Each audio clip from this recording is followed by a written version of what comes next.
Hey, this is Sasha, and today what I'd like to do is share with you some insights on how to purchase a phone while still reducing the depreciation effect. So how do you maximize the purchase of buying a new phone, still having something fairly new, but reducing that depreciation effect that really happens? So let's take a look on screen here.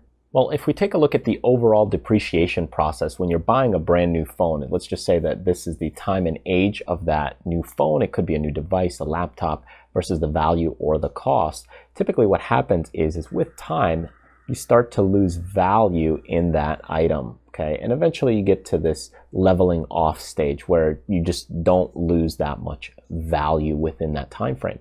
Okay, so this is our kind of depreciation line. Now this happens with your current phone that you may have, or the current phone that you have right now in your hand that you're using. And then it also happens with the new phones that are also coming out. So how is it that you maximize this? Well, what you try to do is you go ahead and get something that's just slightly older. Okay, now the sweet spot could be a little bit differently depending on various tech. For certain devices, it could be after 3 months, depending on the cycle. Okay, so let's just say if you're looking at phones, it might be, 9 months later. Okay, so let's just say this is a cell phone. For computers and devices, it could be about a year later. So let's just say this is maybe a laptop. But keep in mind the longevity, right? How long do you use a cell phone? It's typically shorter, and you continue to exchange them simply because the software gets bulkier. With laptops, you hold on to them a little bit longer. So you're looking at the time frame, and what you want to do is kind of get that purchase in this sweet spot or the sweet zone to where you still are able to use it, okay, for a longer period of time, right? So if I purchase something, let's just say 6 months after it's released, I could still use it for a handful of 12 more months, a year and a half, and then what I do is I get rid of that phone or get rid of it somewhere around this area, 18, 21 months of that life cycle, and continue this process again. This allows me to somewhat keep up with technology and still sell one of my old phones. Because once you get to a certain time frame, this depreciation, in fact, continues to go lower and lower and eventually just dies out. So when you look at the CRT, the big, fat, old monitors that we used to have, those things, for a while you could still sell them and still make some money.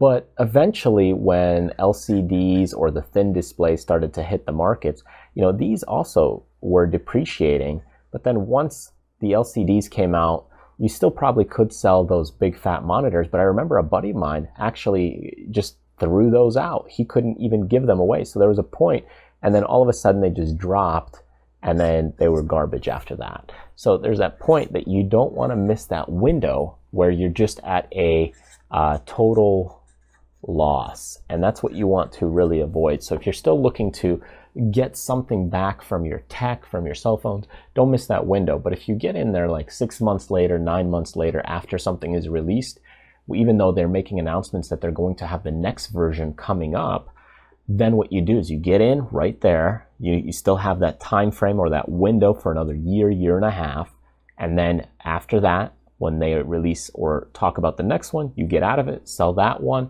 and continue this process time and time again. So that way you can still get something for your old cell phone or your old tech, but in the meantime, you also don't have to deal with this either depreciation factor, or you could go ahead and even get something more used if you're okay with that, because if it's still in good shape, it allows you to maybe not save half of that value, not 300, but you might be able to knock off 100 or 200 or 10 or 15% off of that value and at least keep a little more money in your pocket. So thanks again for joining me in this week's video. I hope you found it helpful. If you want to go ahead and sign up to my newsletter list, so that way you get news and announcements when I release new videos or even some new products and insights about saving money, about how to maximize your returns, or even building a profitable business, go ahead, click this link right up here and get on my newsletter list. Once you're on there, enter your name and email address, and you'll be sent those newsletters every single week. Thanks again, and I'll see you next time.